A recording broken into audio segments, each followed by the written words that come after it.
Hey, we're back for another vlog edition of Love at First Right.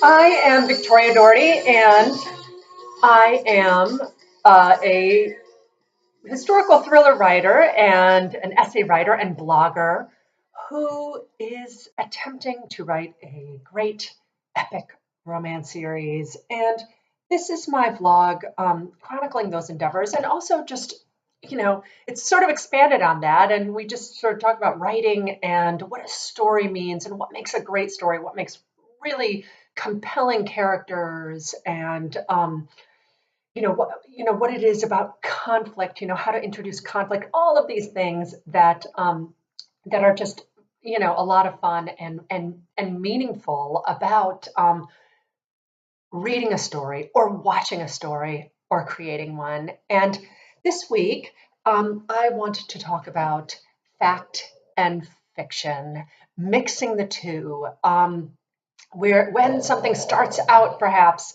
as fact and becomes fiction, and all the ways that you can mix that. Now, first, you must have just heard that snort. That's actually from my dog, Barney, my little Boston Terrier here, who will be sitting on my lap, so you will probably be hearing a little bit from him. He likes to sleep on my lap.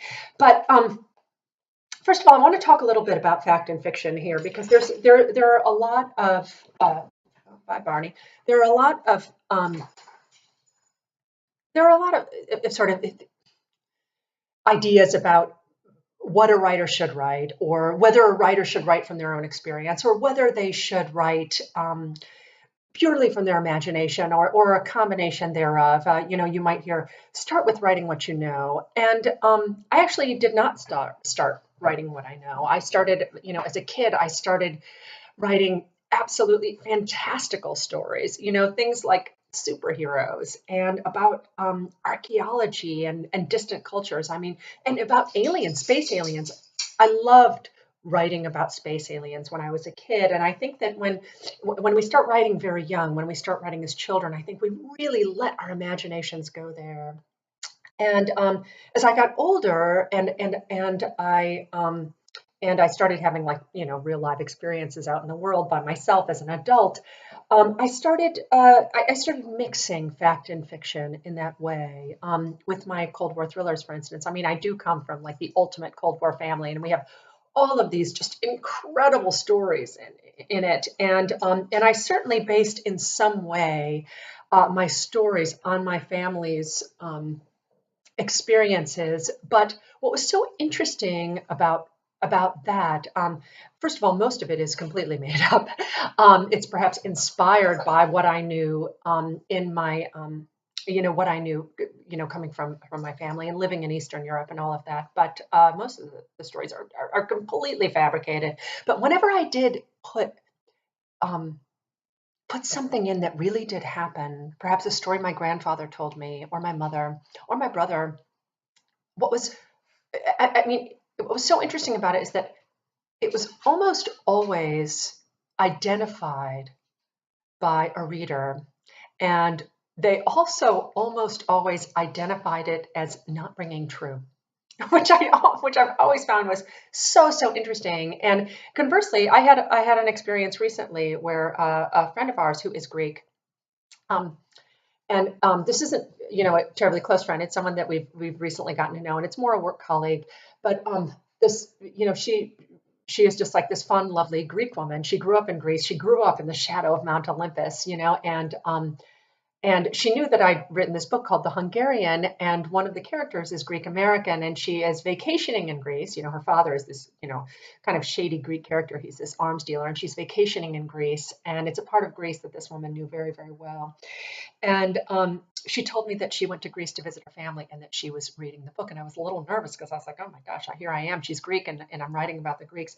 And she came back and said, oh my God, you nailed it, which is just so funny, because I spent 3 months studying in Greece when I was a senior in college, and that's it. And the rest was my imagination. And I think that that is a real testament to the power of imagination, and why we should not as storytellers, be afraid to go there, be afraid to go places that, we don't know intimately, um, but we know perhaps as human beings. And that is certainly what I'm endeavoring in this new epic series that I'm writing, because um, actually, apart from the emotions I'm writing about, the sort of common human emotions that connect us all, I really know nothing about the cultures I'm writing about. This is, and I don't mean this in a political sense, but this is truly a multicultural story, meaning that through a series of sort of metaphysical events in my story, we and through archaeology we visit several cultures, and I know that must sound kind of out there and a little bit confusing. And really, if I went into it in any great detail, I would just be babbling about that this whole time. But what I am doing is really having to is having to fully use my imagination to create a world that in part is entirely of my creation, and then in another part is also taken from a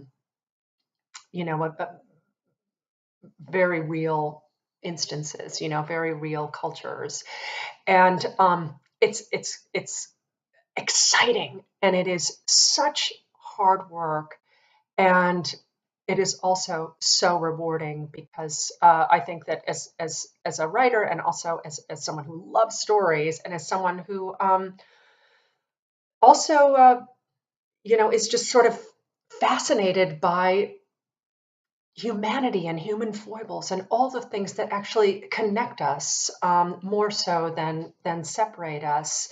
Um, it is incredibly rewarding.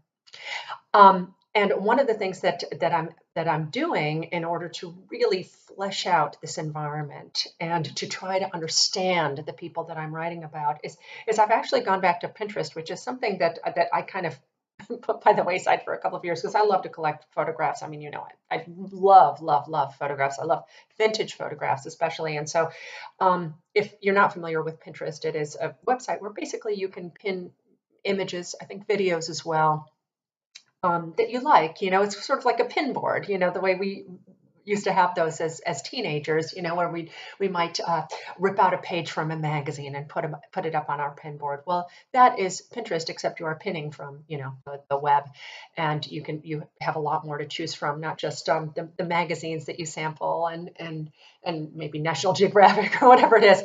So one of the ways that I use Pinterest is that I use it to storyboard my stories. And if you are a writer and you're watching this, I highly recommend it because it is a great way to get your arms around what your story looks like, the atmosphere that you are putting your characters in. And that really does bring out so much more of what's going on inside of them. I am writing about a desert culture in part of this series, and it has been really illuminating for me. I've been pinning a lot of pictures of the desert and of mountain ranges in the Sahara, and all of these things that I'm bringing in, these images, and also archaeological images. And it is so interesting to me to sit there and really think about how a desert environment would help uh, form the mindset of a culture, how a culture that lives in the desert would view love, for instance, since I am writing a love story here. And, would they hear it in the wind of the desert? Would they see it in the tiny bits of vegetation that they see? How fragile a flower is in the desert? What a bird might mean in the great expanse, as you look up into the desert sky. And all of this, I think, creates a world that is often so much more fleshed out and so much more in touch with the human heart than if we're writing we're dictating exclusively from our experience, because I think that often when we are writing from our own experience, and I suspect that this is why people point out, so-called true stories within a piece of fiction as not ringing true, is because we take a great deal for granted. Because we may know the experience so well, and we've perhaps heard that story so often, and we have pictured it in our minds so many times that we miss those incredibly important details, and we miss those themes. And I think it is easy to forget how much an outsider's perspective brings to a piece of fiction, a piece of art, anything that, a creation of any sort.